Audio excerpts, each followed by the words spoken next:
جی السلام علیکم ناظرین، میں ہوں آپ کا میزبان وسیم ہاشمی، پروگرام بولے گا پاکستان کے ساتھ۔ ناظرین، آپ کے علم میں ہے کہ الیکشن 2024 8 فروری کو ہونے جا رہا ہے۔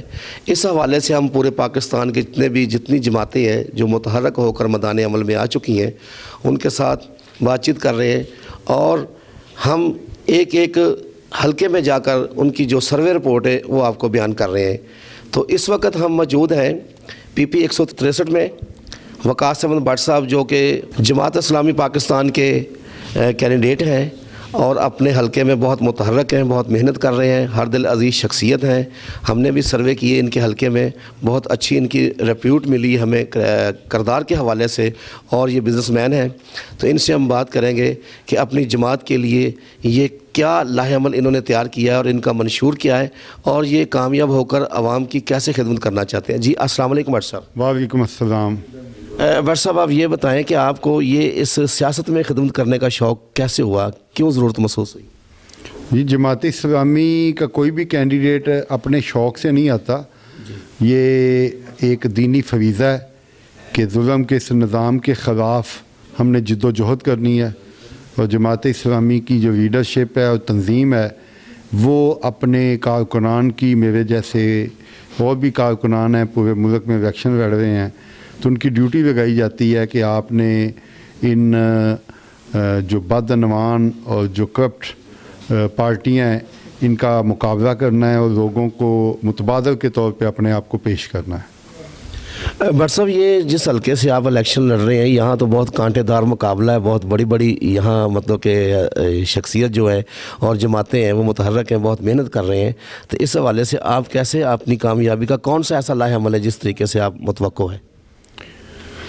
میرے خیال میں تو آپ نے بتایا کہ آپ سروے بھی کر رہے ہیں، اگر آپ سروے ڈیپ روٹ لیول پہ جا کے کریں گے تو مقابلہ تو ہے ہی نہیں۔ یہ الیکشن سے 1 سال سے کیوں بھاگ رہے ہیں؟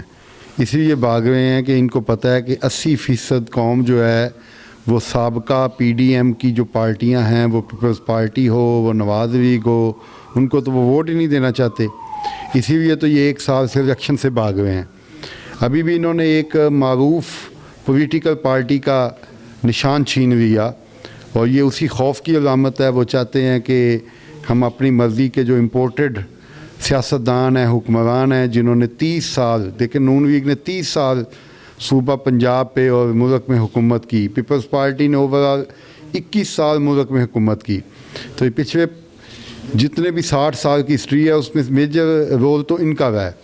تو لوگ تو ان کو ووٹ دینا ہی نہیں چاہتے، یہ تو بس توڑنے کی فکر میں ہے کہ ملٹیپل آزاد امیدوار کھڑے کر دیے جائیں، ان میں ووٹ تقسیم ہو جائے۔ جماعت اسلامی کا ووٹ بینک توڑنے کے لیے مختلف فرقوں کی بنیاد پہ انہوں نے مختلف مذہبی نام نہاد پارٹیاں بنا دیں۔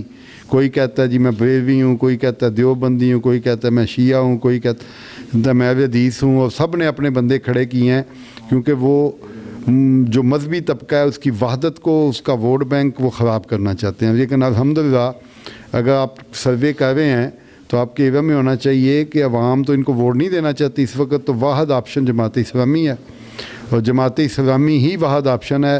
ہمارے پاس تو ابھی رات کے 11 بج رہے ہیں، صبح 11 سے رات 11 تک ہمیں تو ایک لمحے کی فرصت نہیں ہوتی۔ لوگ دڑا دڑ جماعت اسلامی کے حمایت کا اعلان کر رہے ہیں۔ ابھی پوری پختون برادری نے، محمد قبائل نے، اور انہوں نے اس علاقے میں جو رہتے ہیں انہوں نے بلا کے ہماری حمایت کا اعلان کیا۔ پی ٹی آئی کے سابقہ جو عہدے داران ہیں انہوں نے ہماری حمایت کا اعلان کیا۔ اس کے علاوہ ایک ڈاکٹرز کی پوری تنظیم ہے، انہوں نے آج ہماری حمایت کا اعلان کیا۔ اس علاقے کے جتنے ڈاکٹرز ہیں ان کی ایسوسیشن ہے۔ تو اس طرح پرسوں علماء جتنے ہیں اس میں اہل حدیث، اہل سنت، دیوبندی، بریلوی، سب کا ایک پرسوں ہمارے ہو رہا ہے ایک مشاورتی اجلاس، اس میں 260 کے قریب علماء جو ہیں انہوں نے ہماری حمایت کا اعلان کیا ہے۔ تو یہ تو بڑی واضح ہے کہ ان کو شکست انشاءاللہ ہوگی۔ اب داندری بھی ان کو نہیں جتا سکے گی انشاءاللہ۔ انشاءاللہ جی۔ بٹ صاحب، آپ یہ بتائیں کہ اللہ تبارک تعالیٰ آپ کو کامیابی سے نوازے، اور آپ کا جو پہلا قدم اپنے حلقے کے لیے کون سا ایسا کام ہے جس کو آپ پہلے فرصت پہ کریں گے؟ جی دیکھیں، اگر تو پنجاب میں ہماری حکومت آئی تو ہم بلدیاتی نظام جو ہے اس کو بحال کریں گے، اور ایک افیکٹو قسم کا بلدیاتی نظام لائیں گے. اگر خدا نخواستہ کوئی ایسا ہوتا ہے کہ ہماری حکومت نہیں بنتی لیکن میں اسمبلی میں ہوتا ہوں تو اس صورت میں بھی ہم انشاءاللہ خود کمیٹیاں بلدیات کی طرز کی ہر محلے میں بنائیں گے, ان کی وارڈ وائز ہم تقسیم کریں گے, اور وہ جو لوگ ہوں گے وہ خدمت کا بھی کام کریں گے, اور خدمت فاؤنڈیشن کے نمائندوں کی حیثیت سے وہ وہاں پہ جو تھانہ اور کچہری کا ظلم ہے اس سے بھی لوگوں کو بچانے کے لیے آگے آئیں گے. اور تیسری بات یہ ہے کہ جتنے بھی مجھے as a member assembly funds ملیں گے وہ بھی ہم ان کمیٹیوں کے ذریعے ہی ڈیولپمنٹ پہ خرچ کریں گے انشاءاللہ.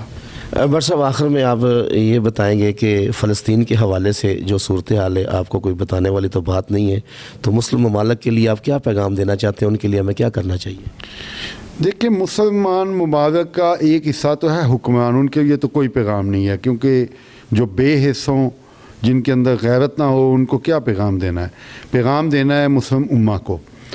پاکستان کے لیے خاص طور پہ بات ہے کہ یہ 8 فروری کا جو الیکشن ہے یہ دراصل غزہ کی آزادی کی جنگ جو ہے وہ 8 فروری کو پولنگ اسٹیشن پہ لڑی جائے گی. ایک اتنا بڑا ملٹری طاقت ہے پاکستان کی, اتنی بڑی آبادی ہے 24 کروڑ, ایٹمی طاقت ہیں, اور ہمارے بے حس حکمرانوں میں اتنی ضرورت نہیں ہے کہ امریکہ نے اپنا بحری بیڑا بھیج دیا وہاں پہ, اس کو اسرہ دے رہا ہے اسرائیل کو, اسی اسرے کے ساتھ وہ غزہ کے معصوم فلسطینیوں کا قتل عام کر رہا ہے. تو یہ چلیں امریکہ کے سفیر نکالنا تو بڑی دور کی بات ہے, یہ اپنا ہی سفیر امریکہ سے احتجاجاً بلا دیتے, یہ تو بتاتے کہ ہم میں کچھ غیرت ہے. لیکن یہ تو بالکل ان کے ایجنٹ ہیں. آپ کو پتہ ہے ابھی بھی جو امپورٹڈ وزیر اعظم بنانے کی کوشش ہو رہی ہے جو انشاءاللہ نہیں بنے گا, وہ بھی NOC امریکہ سے ہی لے کے آیا ہے اور امریکہ نے اس کو یہاں بھیجا ہے. اور جو عمران خان صاحب کہتے ہیں کہ یہ سائفر والا ایشو وہ بالکل ایک حقیقت ہے, اور یہ 76 سال سے یہی سلسلہ جاری ہے کہ وہ باریاں لگاتے ہیں, کبھی ایک پارٹی کبھی دوسری, حالانکہ وہ ABC ساری پارٹیاں انہی کی پارٹی ہیں.